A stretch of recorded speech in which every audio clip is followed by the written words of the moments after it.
Seorang pria di Arab Saudi menggunakan bahasa Sunda kepada jemaah haji Indonesia saat menjual Al-Quran.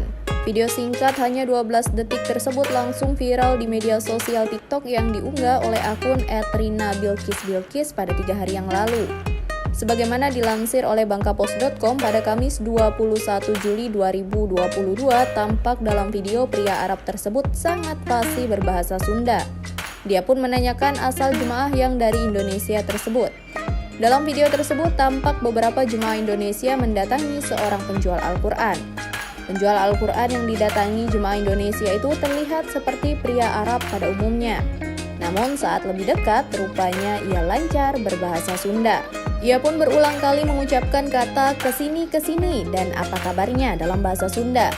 Bahkan sang penjual juga menanyakan asal daerah dari perekam video. Lantas aksi pria Arab penjual Al-Quran yang lancar berbahasa Sunda pun mencuri perhatian warganet hingga viral di media sosial.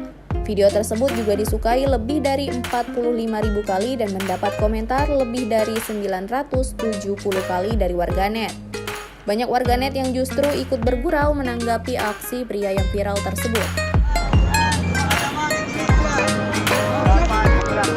Bakal. Kadir. Alhamdulillah saya. Orang Jawa bukan? Kasih. Udah Cianjur. Kasih. Bakal. Kadir. Agama enggak? Alhamdulillah Dari saya. mana orang Jawa bukan? Kasih. Udah Cianjur. Kasih. Terima kasih sudah nonton. Jangan lupa like, subscribe, dan share ya.